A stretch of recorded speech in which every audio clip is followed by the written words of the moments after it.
This is the Politics of Everything, and I'm your host, Amber Daines. Welcome to the podcast where we want to discuss the politics of everything, from money to motherhood, nutrition to narcissism, startups to secularism, the environment to equality, and much more. Our guests are experts in their field or topic of choice, even if you've not yet heard their name. This is a bipartisan podcast, so while we love exploring varied views and get a buzz from a healthy debate, by no means is this a one-sided forum for any one political view. So please listen up and enjoy the politics of everything. Welcome to the Politics of Everything. Today I am chatting to Jen Brown. We're discussing the politics of fear, one of our biggest emotional drivers. Jen is actually a trail running and triathlon coach, and she hosts the Sparta Chicks radio podcast and has a business of the same name. Sparta Chicks is a coaching business that supports women who participate in endurance sports and outdoor adventures. She helps them tap into their inner strength and chase their dreams with confidence. Jen's actually a former corporate lawyer, so she's really done two sides of the coin, if you like, the corporate life and obviously now the personal training and coaching business. She really is focused on helping women achieve their personal best in their sporting goals. She's also an author and a speaker. In her spare time, Jen can be found drinking coffee or exploring her beloved trails through the World Heritage listed areas of the Blue Mountains, which are just west of Sydney. Welcome to the podcast, Jen. Thank you. Thank you so much for having me. So excited to get into this. I mean, I guess for many of us, we either embrace fear or literally run away from it. What role has fear played in your life? This is such a tough question for me. And as much as I hate to admit it, fear has been critically important in the development of who I am as a person and what I've achieved over the years. I hate the experience of fear. Nobody likes feeling afraid, and I hate that it's caused me to doubt and second guess myself, or feel insecure about decisions, or even paralyzed me from taking action from time to time. But at the same time, all of my greatest achievements, the things I am most proud of in life, have always been on the other side of fear. I've had to go through that experience of feeling afraid and learning how to manage that fear to achieve it. So I hate to admit it, but it has really been critically important in my journey so far. Yeah, absolutely. And I think you tap into something all of us can probably relate to, whether you're a child or an adult or where you are in your life, that sometimes having to face your fear and then make decisions around that, they can often lead to something even better. Do you have some tangible examples, or one big example that comes to mind that shows, I guess, the power of fear for good? It's a good question. In my own life, there's been lots of things like calling off engagement, that's a big one. Making the decision to leave law, massive yes. decision for me. I am quite conservative, risk averse by nature. So that was a massive one, to leave that security blanket and that paycheck behind. And even my podcast, for me, that was something I was paralyzed by fear from taking action on I talked about it publicly for 12 months before I did it, and I was probably thinking about it for 2 years before I actually took the plunge. So there have been three things I can think of off the top of my head that were real massive sources of fear for me, but three decisions that have made a huge shift for the better in my life. Absolutely. So if we step back a bit into when you were a lawyer, what initially attracted you to the law? Honestly, probably watching far too much LA Law as a kid on TV. Oh, that's going to date you. There's a whole bunch of people out there who are going, LA Law. For those of you who don't know, that was a big show in the 80s. And yes, we all watched it and thought that looked awesome. Yeah, I'm 42. I was going to say I'm 41. No, I am 42 now. So there you go. I'll put that out there. Honestly, it's funny. I remember wanting to be a lawyer since the time I was sort of 14, 15, 16. And I don't remember why, other than LA Law, but I do remember thinking it seems like the hardest thing I could possibly think to do, which I would never recommend for anyone as a way to make a decision about your choice of career or path in life. And I have no idea why that was a driving force, or what drove me to choose to do something that I thought was so hard. But it turned out well. I mean, I have left the law now, but I was in it for 13 years and I did love it. So it wasn't a bad decision in the end. I'd love to see it as part of your journey. I mean, I guess, what did it teach you working in an environment? I mean, from the outside, law often looks, yes, it is very intellectually challenging. It sounds like it's sometimes demanding in terms of your personal life too, and the hours you're expected to do if you want to climb that ladder. I mean, what did it teach you about discipline and perhaps a little bit about fear as well? Discipline was a massive one, and it's interesting. It's still something that plays on my mind today. So if I'm working from home and I pack up my desk at 6 or 6:30, there's still this little part of my brain that goes, you should still be working. If you were still back in lawyer days, you would still be in the office still working. I don't think anyone could really get through law at university or stay in the legal career that long without being a naturally disciplined person.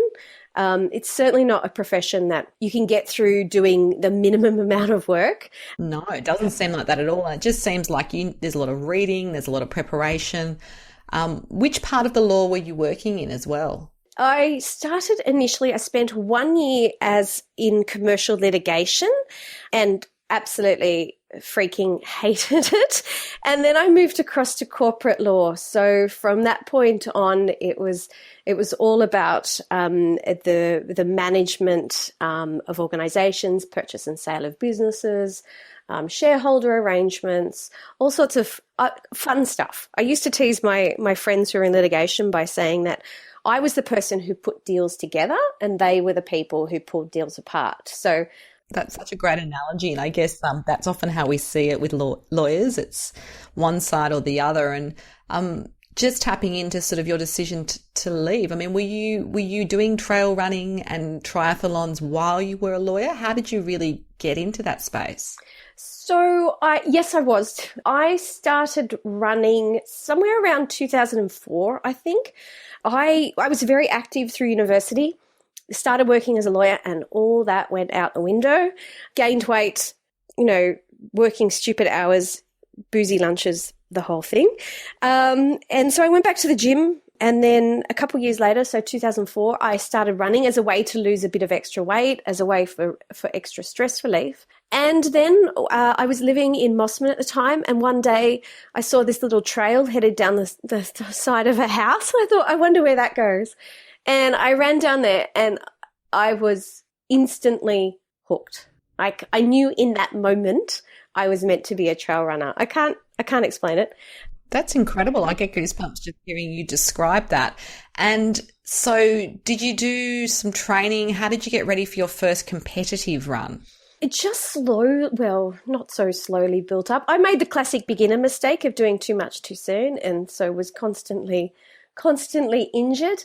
I became a morning exercise person, which I could never have imagined in my life doing. So I used to get up in the morning and go for a run down around Bradley's Head and Balmoral and Mossman. And, it just became a source of space and clarity and calm for me. It was a way to put a pause in a very busy existence. And I've always found that being on the trails gives me energy. I come back tired, but at the same time I come back energized. That makes sense. I mean, I think sometimes we talk about, not all of us may have done such competitive or long distance training, but that runner's high. I mean, I definitely have experienced that, and you are physically tired, but you also feel amazing. It's hard to describe, and it is addictive. It is absolutely addictive. The best way I can describe it is I was in Nepal on a trip once, and I was in a bookshop in Nepal, of all places, and I opened up this book that had some stunning pictures of the Himalayas, and there was a quote by a 17th century Chinese poet whose name escapes me at the moment. And the quote was, "The body roams the mountains and the soul is set free." That's definitely something I think most of us seek, particularly if we live busy, modern, 24-hour connected lives. And I guess if you go back into the idea of the element of fear, I mean, what are some of the fears you had to overcome when you became serious about the trail running side of what you wanted to achieve? Oh God, everything from the internal fear of judgment. What will people think? I'm not a runner. I'm not ready. I'm not good enough. I'll never be fast. All that sort of internal stories that we tell ourselves. But then also the external things. So going out into the bush or into the mountains, there are external factors to consider, such as accidents, snakes, people with malicious intent, all those sorts of things that are often, they're factors that we include, they're factors we take into account when you make the decision to go out into the bush. Yes, exactly. I mean, I guess it's not sort of like being in a sterile gym environment where it's all controlled and air conditioned and, if you want to go get a drink of water, you go get a drink of water. You want something to eat or a coffee, you just, there's usually a cafe, and it's a very different experience. So with your decision to leave the law for good, did you then go straight into running a personal training business? I did. I actually overlapped the two, which was even crazier in hindsight. So I started studying personal training while I was still working as a lawyer. I did the course by distance, and it took me 18 months at the time. And at the time, it's a course that you can do in 5 or 6 weeks full time, but it took me 18 months to do all the study.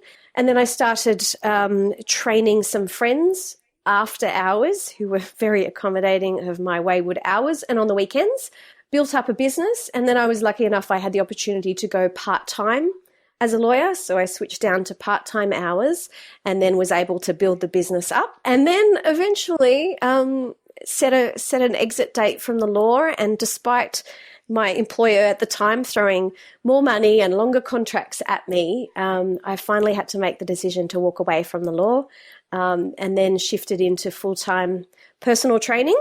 And how long ago was that? I left the law in July 2012.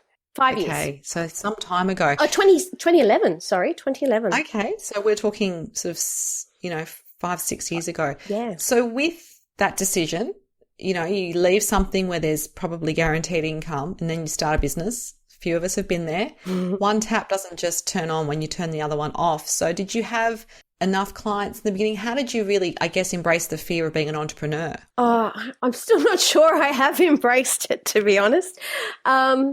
I had a part-time personal training business at the time. I had funds, some savings. I can't remember, 6 months of operating costs, or living costs, that sort of thing. A very supportive husband. And I think I've always had a sense that I will land on my feet. That's interesting. So even though we are obviously unpacking ideas around fear, and you've discussed some of your own personal experiences with fear, there's also this inner sense of belief by the sounds of it. Yeah. I mean, I was raised, my parents always told me there was, I could do anything I set my mind to. And so I think I don't know whether it is inherently because of their support over the years. And I do think, trail running, mountaineering, all that sort of stuff builds that body of evidence or knowledge of the situations, the prior situations you've been in that you've managed to get yourself out of. So I think I've probably always had that sense of I will land on my feet, and I can basically survive pretty much anything life throws at me. So I am still paralyzed by fear at times, but it's sort of coupled or the way I get through it is to pull on that sort of sense of I'll land on my feet and everything will be fine. And this is really important to me, so I need to pursue this thing. Absolutely. And I guess that puts you in a great position with Sparta Chicks, the women you work with who might come to you at various, physical and mental limitations they think they have, but they have big goals, I imagine, many of which, some of us can't even picture getting ready for a massive trail run or doing any of the sort of stuff I've seen you achieve. So, I mean, at the end of the day, do you really think anyone can say run a marathon? Yes. Yes, I do. Not 99.9999% of people could. I think there are two big challenges when it comes to running and marathons in particular. And the first is that the majority of people weren't very good at sports as kids, or didn't enjoy sports as a child, or have horror memories of school, swimming carnivals or sports carnivals. And so they've carried this story of themselves throughout their life that they're not very sporty. They're not good at sports. They're not a runner. They've never been a runner. They'll never be a runner. So this perception of who they are or aren't they've carried it through their lives, and it's shaped all the decisions they've made. I have lost count of the number of times women have told me that they're not very sporty. And that sometimes includes women who have finished marathons. So somehow... Interesting. Even if they've had the experience of, obviously, success, if you like, in that realm, they would still say, it's sort of maybe I can't do this again, or I can't do it, better.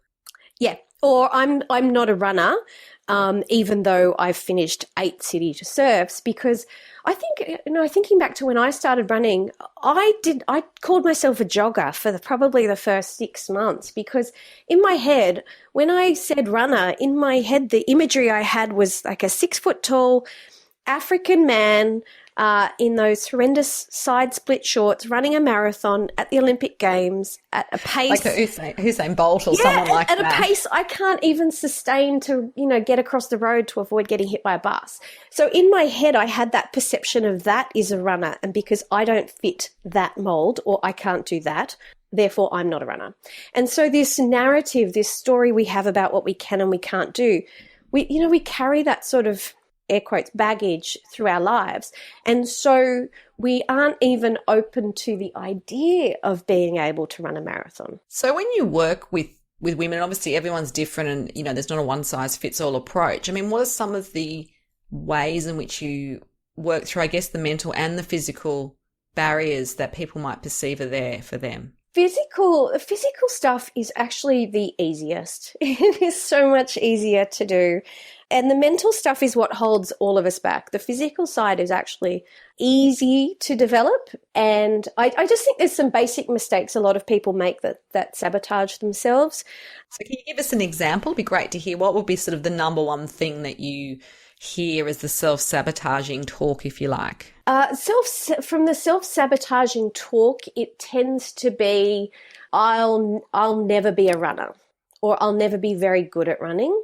And the other one I hear quite a lot is I am not good enough, I'm not ready, I don't belong, or I don't fit in this world. And so people say no to races. They say no to, a group of friends is going out for a training run, and they say, I'm not ready, I'm not good enough, I don't fit in, I'll say no to this opportunity. Right. And I guess for you, you've got to encourage them to say yes, otherwise they might never give it a go. Exactly. So giving people permission to do what they want to do is actually a large part of my job.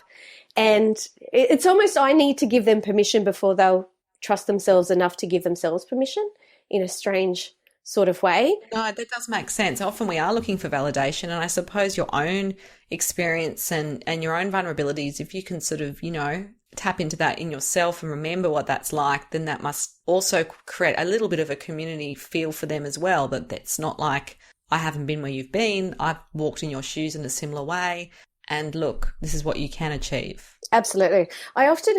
People often accuse me of reading their minds or reading their diaries, neither of which I can do, unfortunately. But it is because it's a shared experience. We all have that experience of feeling that we're not ready, that we're not good enough, that we don't belong. And that is both from sports perspective, relationships, work. It's a common fear that humans have across the board. And so it is a common experience we all share, but often we don't talk about it because we don't want to share that vulnerability with others. And so it's very easy to feel isolated and alone, as though you're the only person who feels that way. So when you can come along, and whether that's it with our guests on the podcast or even just a private conversation with someone, when I'm able to share my story or the stories of other people, I think opening that door and letting people know that it's really common and normal to feel what you're feeling. Here are some strategies to help. And now go off and do it. Here's your permission slip. Exactly. Go and do it. Yeah. Okay. So sort of bringing it back into the topic of fear, I mean, what's your sense of how fear and I guess success can coexist? It sounds like even though you've had some success and you are accomplished in what you're doing with the trail running and your business, there is still those niggling fears. I mean, how does that play out for you? How do you manage it? There are always niggling fears. I don't think anyone ever is completely fearless. And if they say they are, they're kidding themselves, really. I think there's two things. I think you cannot experience success without fear. I think fear is that element that pushes you beyond the comfort zone, beyond the things you're doing, what are comfortable, to try new things, to do things differently.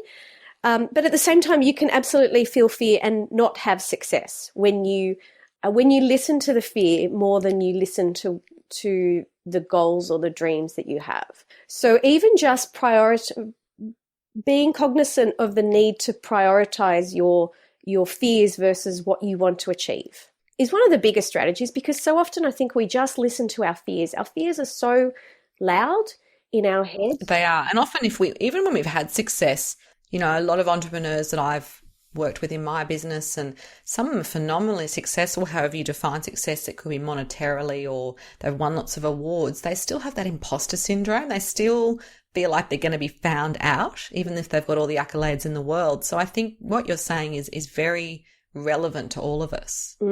I think imposter syndrome or imposter complex is one of the most commonly shared experiences we have, and the least talked about in a very open way. We did a podcast interview with Tanya Geisler, who is a leadership expert, primarily focused in women in the imposter complex. She's a coach I'm working with at the moment as I deal with, you know, my imposter stuff as well. That episode, I've had people tell me it made them cry. I've had people tell me it made the hairs on the back of their neck stand up. I've had people tell me they had to turn it off because it was hitting too close to home. So I think having these conversations about the realities of fear is really important. Even between friends, you know, we're quite often honest with our closest friends, but we don't hop on Facebook and tell the world our fears. And then realizing that what you're experiencing is really normal, but making sure that you have the strategies in place to move past them. Absolutely. And I think if you can move past it, obviously, then you get to that greater place as well. And I guess in your life, I mean, I never think anyone's done whatever they've done on their own. Are there any mentors or inspirational figures, even if you can't name them or don't wish to name them, that you draw your inspiration from? I mean, if so, sort of what have they taught you about business and life? I don't have any direct mentors. I have a lot of friends who primarily women, I am lucky enough to call my friends, who I am inspired by, I watch and I learn from. Beyond my inner circle, women like Amelia Earhart. If I could have anyone on the podcast, I would want to talk to Amelia Earhart, because... Except that she's dead, but yes. Well, mere detail. But yeah, just minor detail, bring her back. Yeah, I hear what you're saying. So that pioneering spirit is something which clearly motivates you and inspires you in others. Absolutely. And it was not just pioneering spirit, but pioneering spirit, but, you know, to do what she did and what she attempted to do in her industry, in her time, when society would have been screaming at her to play the traditional role. Even women like Serena Williams, her strength, her sass, and her ability to stand and acknowledge her strength and her greatness very publicly is something most women find very difficult, if not impossible to do. And I wish more of us would be able to stand there and say, yes, this is what I've done. I'm really proud of it, without deflecting, without feeling the need to downplay our achievements. Even when you were talking earlier, you were reading my bio, there's a little part of me that felt that feeling of wanting to downplay my achievements. Yeah, I think that's true. And I think often you look back on something and like you say, particularly if someone else is sharing that story about you, think is that me? Have I really done all that? And even we're often really reluctant to celebrate our success. And maybe it's very much an Australian mindset, that tall poppy syndrome too. We don't really want to stand out in a way, even if we've done amazing things and we know that others can benefit from it. I do feel a sense of everyone kind of wants to just sort of, be a bit more of a shrinking violet, which, who wants to really do that? But, there is a sense of us not wanting to show off, if you like. Yeah. And I think too, I don't know if it's just an Australian thing so much as a human DNA conditioning thing. We have been conditioned for generations and generations to fit in, to conform. The people who stood out were the people who ended up being the outcasts. And so we're probably fighting a combination of evolution, human development, society conditioning, even the things we've been raised by our parents and our family members. We're fighting against a lot of conditioning there, but it's really important to stand there and say, look, yeah, I did that and I'm really proud of that. It does remind me of that quote, and I can't remember who said it, well-behaved women really make history. And I often think of that as, not everyone's obviously going to be remembered by name, but even in your sphere, in your own circle of people who matter to you, if you can do things which I guess have a legacy impact and are moments that you can be proud of, that's really what life has to be about. Absolutely. Absolutely. So we're going to wrap up. So if you could just close off by sharing, I guess, some big picture ideas, maybe 2 or 3 tips for listeners who are trying to perhaps battle their own politics of fear, what would they be? What would be sort of some mantras or ideas which you would love to leave as your legacy for this particular episode of The Politics of Everything? I would say one would be to think of your fears as stories you tell yourself. Because I think, and by that you mean when they're not true? Well, they may not be true. And that's the thing. Quite often we think of our fears as fact, as things we cannot do. We tell ourselves these stories about what we can and we can't do. We take them as fact. We don't question them, and we assume that there's nothing we can do to change them. But when you start to look at them as stories or fairy tales, I think at a subconscious level, it sort of opens the door and it gives you more room to question them, to understand them, to understand what's underlying them. And one of the biggest things I've had women do with success is look for evidence of things that prove your fears or your stories are wrong. So if your story is you're not very good at business, look for examples of times in your life that prove that story is not wrong. So it might be the clients you've helped, the awards you've won, the books you've written, whatever it is. If your story is that you're not meant to be a runner or you'll never be a runner, look for all those times that, you did run. It doesn't matter whether it's 100 meters or 100 kilometers. There are always times in your life that prove your stories and your fears are wrong. So really challenge yourself to examine those fear stories you're telling yourself. I think that's a fantastic piece of advice, and we really have valued having you on the podcast.